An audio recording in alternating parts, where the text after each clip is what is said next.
आप अपना घर बना रहे हैं, घर में प्लिंथ बीम देना बहुत ज़्यादा ज़रूरी है अगर आप फ्रेम स्ट्रक्चर बना रहे हैं तब, क्योंकि जो आपका लोड है ऑल स्टोरीज का वो कॉलम से होते हुए एंड ऑफ में प्लिंथ बीम पर आएगा। प्लिंथ बीम से आपका फिर लोड जो भी है फुटिंग और सॉइल पर चला जाएगा। अब इस कंडीशन में प्लिंथ बीम देने का सही तरीका क्या है? बहुत सारे लोग प्लिंथ बीम देने में गड़बड़ियां करते हैं, साथ ही साथ इसके सरिया में गड़बड़ी कर देते हैं, और सबसे इम्पोर्टेंट चीज़ कि इसके नीचे ईंट की जोड़ाई करना ठीक है या फिर हमें जोड़ाई नहीं करना चाहिए। साथ ही साथ जब भी हम प्लिंथ बीम दे रहे हैं, अगर मान लीजिए आपका ग्राउंड लेवल से थोड़ा बहुत नीचे है आपका प्लॉट, तो इस कंडीशन में प्लिंथ बीम देने के बाद डायरेक्ट यहाँ पर मिट्टी भर दें या फिर हम इसे सही तरीके से फिलिंग करते हुए फिर उसके बाद रिटेनिंग वॉल या फिर आपका ईंट की जुड़ाई करते हुए ऊपर लेकर आए। ये सारे कंफ्यूजन आज के वीडियो में मैं दूर करने वाला हूं। सबसे पहले मैं आपको यहां पर लिए चलूंगा साइट पर और बताऊंगा कि प्लिंथ बीम में क्या हुआ है। यहां पर आप देखेंगे इस प्लिंथ बीम में सरिया बांधा गया है, वो सरिया आपका ग्राउंड फ्लोर, फर्स्ट फ्लोर और सेकंड फ्लोर के हिसाब से लिया गया है।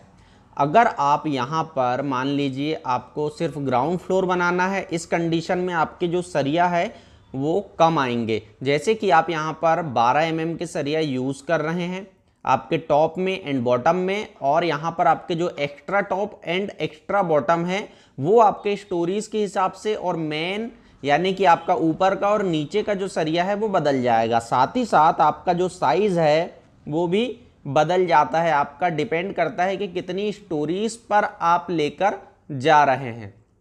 यहाँ पर देखिए आप, ये जो घर बन रहा है इसमें अगर आप देखेंगे तो नीचे से आपकी कभी भी आप अगर मान लीजिए प्लिंथ बीम बना रहे हैं तो एक चीज़ तो आप हमेशा याद रखें कि जो आउटर है आपका, आप ईंटों की जुड़ाई करें, इसके बाद फिर आप इस पर बीम रखें। मिनिमम आपको प्लिंथ लेवल के लिए जो भी हाइट लेना है 2 फीट, 2.5 फीट, 1 फीट, इतनी आप जुड़ाई करके ले सकते हैं। इसके ऊपर अगर आप ग्राउंड में रख रहे हैं तो फिर जुड़ाई करने के बाद आपको डीपीसी डालना होगा।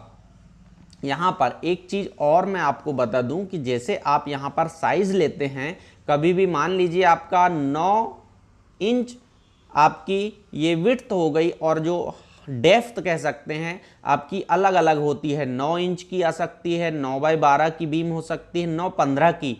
लेकिन सभी केसेस में आपको जो बीम है इसका ऊपर का हिस्सा आपको बराबर लेना है, यानी कि वाटर लेवल से आपको मैच करना है कि ऊपर का हिस्सा बराबर हो, नीचे आपकी जो है वो गहराई कम ज़्यादा हो सकती है। दूसरी चीज़ यहाँ पर आप देखेंगे नीचे जुड़ाई, जैसे कि बहुत सारी जगह ये भी करते हैं कि अंदर इसे जुड़ाई नहीं करते हैं, जैसे यहाँ पर अंदर जुड़ाई किया जा रहा है।